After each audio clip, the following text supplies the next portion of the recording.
Chapitre 8. Engramme. Ne pas avoir de corps n'était pas sa seule transformation. On avait en plus pratiqué un grand nombre d'expérimentations sur son évrax. Notamment et surtout l'amplification synaptique.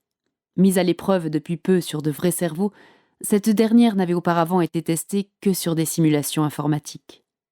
Cette discipline était tellement nouvelle que ses spécialistes eux-mêmes étaient très loin d'imaginer ce qu'elle allait produire. Les effets de l'amplification synaptique avaient été progressifs.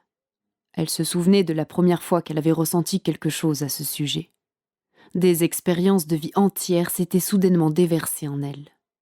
Des souvenirs d'une netteté extraordinaire. Cela avait commencé par un cheval de course. En 1 heure à peine, elle avait capté tout le contenu de la mémoire de ce malheureux, de sa naissance à sa mort dramatique dans un abattoir. 2 jours plus tard, il s'était produit la même chose pour une bonne partie de la vie d'une vache à lait. Le lendemain, c'était l'existence d'un humain qui s'était engouffré en elle. Elle avait vu sur Internet qu'on appelle engramme les traces bioélectriques laissées par les souvenirs dans le cerveau. Ils seraient la base matérielle de la mémoire.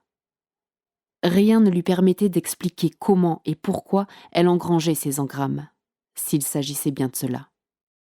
À ce stade, elle ne choisissait encore ni la cible ni le moment. Cela se faisait malgré elle. Il s'était passé autre chose.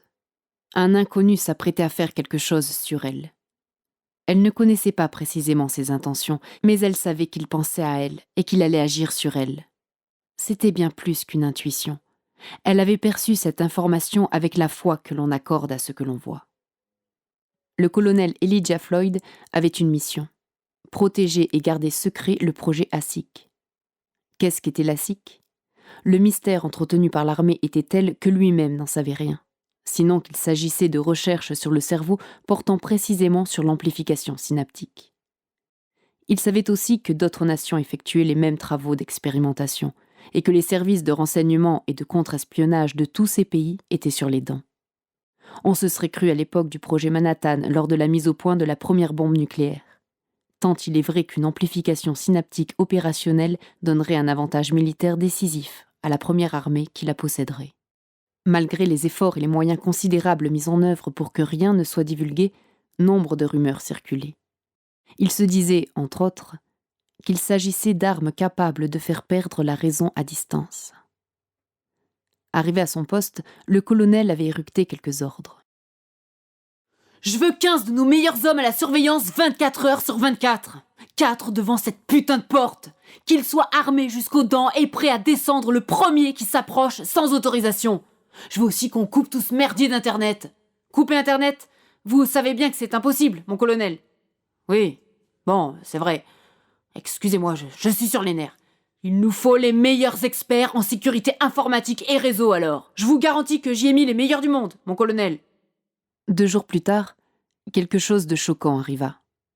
Albert Maurras, l'un des expérimentateurs des interfaces cérébrales employées par la SIC, se suicida en se tranchant la gorge avec un bistouri. Ce geste était si inattendu que tous furent stupéfaits. L'enquête démontra que rien ne pouvait laisser prévoir ce drame. L'homme avait tout pour être heureux et tous les témoignages confirmèrent qu'il semblait l'être. Le colonel Floyd en fut dans tous ses états. Il soupçonna un meurtre, déguisé en suicide, destiné à nuire à la SIC.